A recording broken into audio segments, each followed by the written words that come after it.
त्रेता युग में जब रावण ने माता सीता का हरण किया और फिर राम जी ने लंका पर आक्रमण करने की ठानी, तो बीच में समुद्र आड़े आ गया।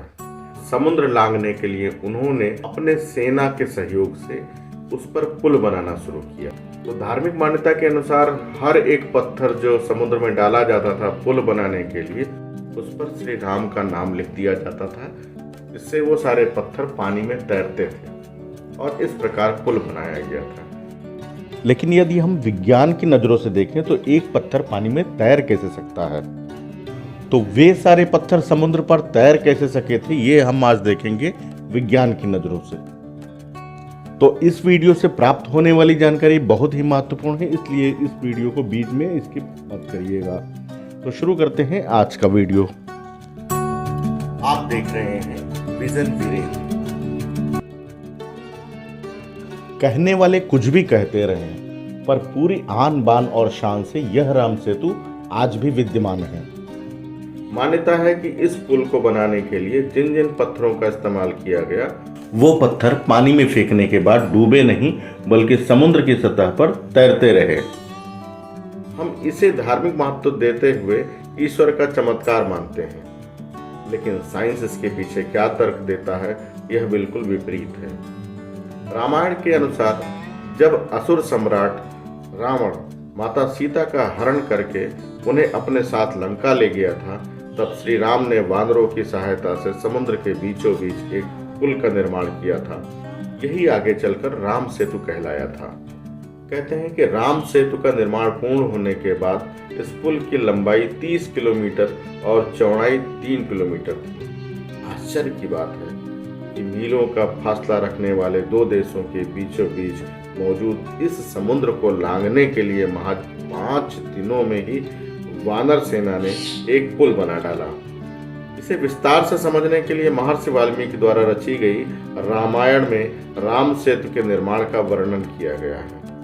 रामायण के अनुसार जब लंकापति राजा रावण श्री राम की पत्नी सीता का हरण कर उन्हें लंका ले गया था, तब श्री राम ने फैसला किया कि वे स्वयं सेना के साथ लंका जाकर माता सीता को रावण के चंगुल से छुड़ाकर लाएंगे। लेकिन लंका के मार्ग में पड़ने वाला एक विशाल समुद्र बहुत बड़ा बाधक बना हुआ था। अपनी मुश्किल का हल निकालने के लिए श्री राम ने समुद्र की पूजा आरंभ की। लेकिन जब कई दिनों बाद समुद्र देवता प्रकट नहीं हुए, तो क्रोध में आकर श्री राम ने समुद्र को सुखा देने के उद्देश्य से अपना धनुष बाण उठा लिया। उनके इस कदम से समुद्र के प्राण सूखने लगे। तब भयभीत होकर समुद्र देवता प्रकट हुए और बोले, श्री राम, आप अपनी वानर सेना की मदद से मेरे ऊपर पत्थरों का एक पुल बनाएं। मैं इन सभी पत्थरों का वजन संभाल लूंगा। आपकी सेना में नल एवं नील नामक 2 वानर हैं, जो सर्वश्रेष्ठ अभियंता हैं। नल के भगवान विश्वकर्मा के पुत्र हैं, उन्हें अपने पिता द्वारा वरदान हासिल है।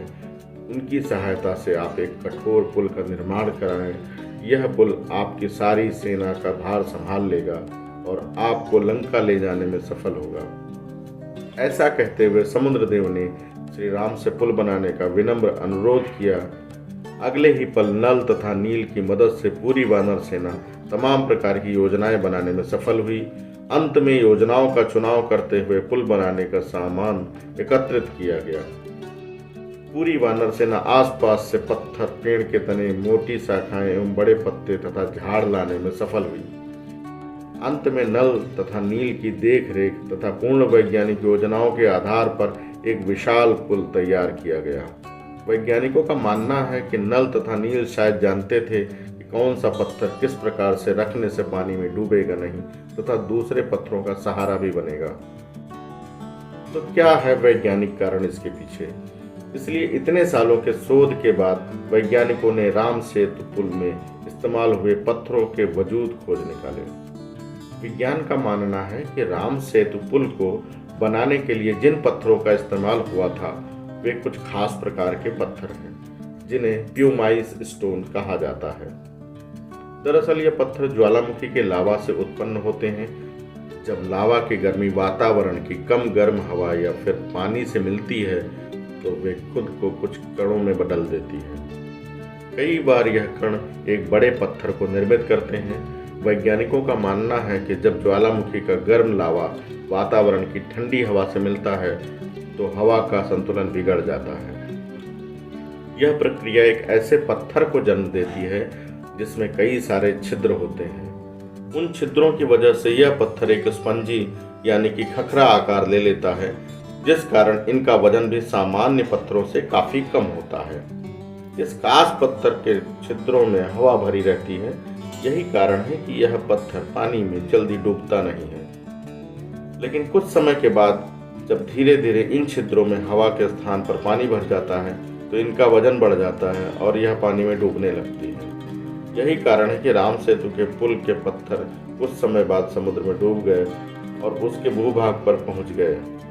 National aeronautics and space NASA उसके द्वारा सैटेलाइट की मदद से राम सेतु पुल को खोज निकाला गया। तस्वीरों के मुताबिक वास्तव में एक ऐसा पुल जरूर दिखाया गया है जो कि भारत के रामेश्वरम से शुरू होकर श्रीलंका के मन्नार द्वीप तक पहुंचता है, परंतु यह किन्हीं कारणों से अपने आरंभ होने से ही कुछ दूरी पर समुद्र में समा गया है। रामेश्वरम में कुछ समय पहले लोगों को समुद्र तट पर कुछ वैसे ही पत्थर मिले जिन्हें प्यूमाइस स्टोन कहा गया।